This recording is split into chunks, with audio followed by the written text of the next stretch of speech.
Sanibonani. Namhlanje sizoxoxa or sikhulume ngama members or supporters we MK party umkhonto kaZuma. Let me make it crystal clear before I even start. Uthi, I'm actually not trying to address people who are already affiliated to MKP. As we all know, these people have already been indoctrinated, brainwashed, and zombified. They are a typical example of cult followers and are totally beyond repair.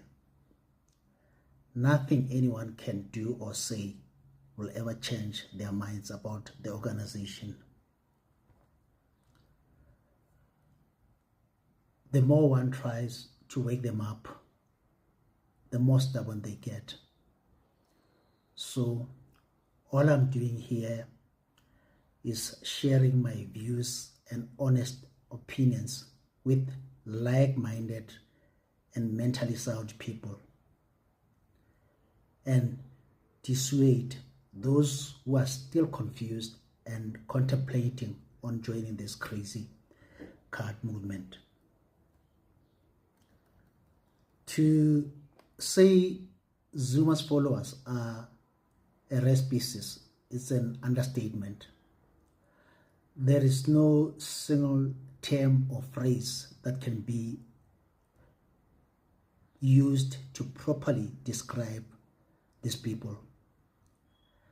Never before have I come across this level of gullibility. How on earth can one be so naive? Surely these people know that 99% of Zuma's utterances is nothing but hot air. Their obsession with this man has completely blinded their reasoning and judgment. I even doubt if these men love their own women and kids the same way they love Zuma. Honestly speaking, I truly pity their wives and girlfriends. I mean, for men to be so fixated on another man is totally weird. It's unheard for. And it's a big red flag. You should see the propaganda they are currently and constantly peddling, and the conspiracy theories they are perpetuating on social media, especially Facebook. All day long, they post pictures of themselves posing in NKP t-shirts. You would swear it's a new fashion phenomenon.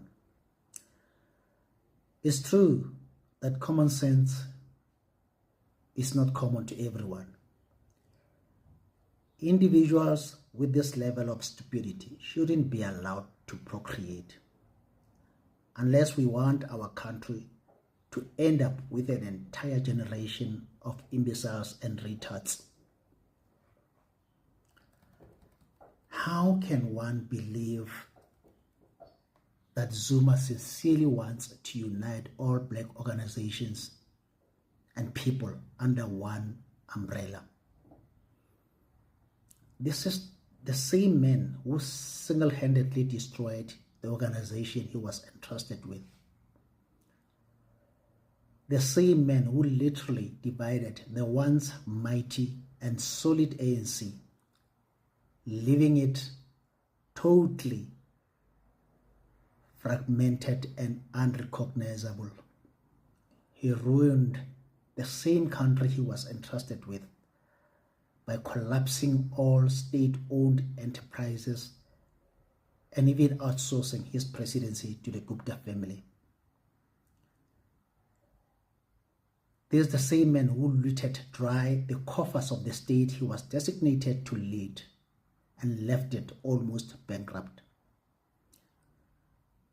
In the 30 years that Zuma was in politics, first as MEC in KZN, then as Deputy President, and finally President of the country. He never even hinted anything about black unity. Thabo Mbeki was the only president who preached black renaissance. Zuma's focus was solely on lining his own pockets and enriching his family and buddies. He cared less about black upliftment and still doesn't. He never showed any interest in either land appropriation or wealth redistribution. Just like a typical thief and powermonger, Zuma stole Umkhonto weSizwe from the ANC. He took its name, its logo, its colors, and even its members. Why would any selfless person do this to the people he was supposed to lead? How does Zuma plan to successfully rebuild the ANC when, on the other hand, he's busy destroying it? How can he be considered a unifier when he's still hell-bent in destroying all black and big organizations such as the EFF by recruiting its core and senior members? Isn't that contrary to what he's preaching?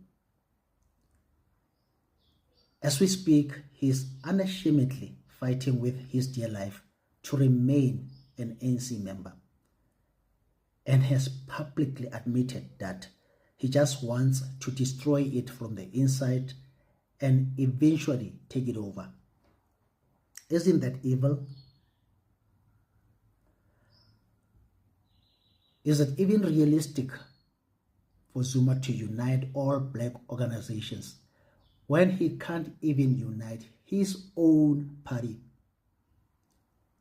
Original MKP members who immensely contributed to a successful establishment of the organization and tirelessly campaigned for May general elections are currently being purged and stripped of their parliamentary and provincial positions on a daily basis for no apparent reason.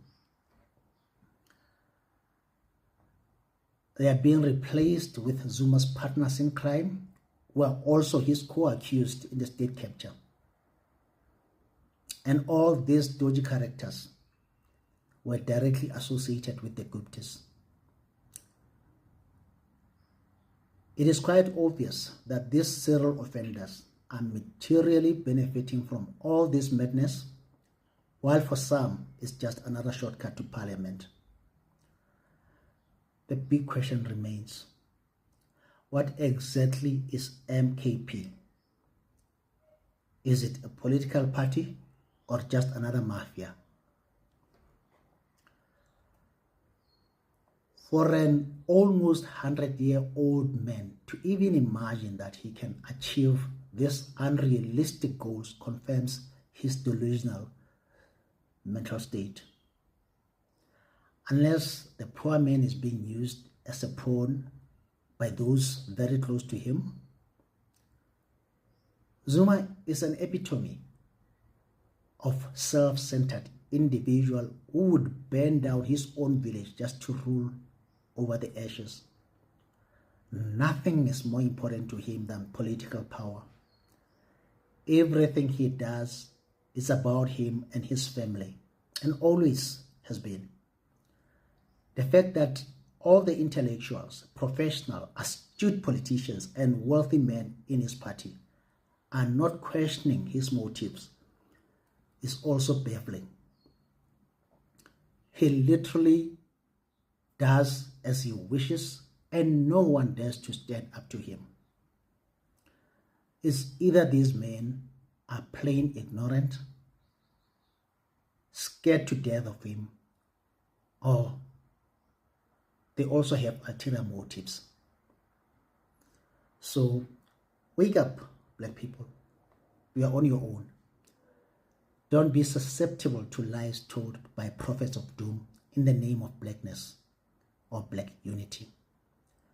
If it sounds too good to be true, it usually is. Zuma is neither a messiah nor a modern-day Abraham.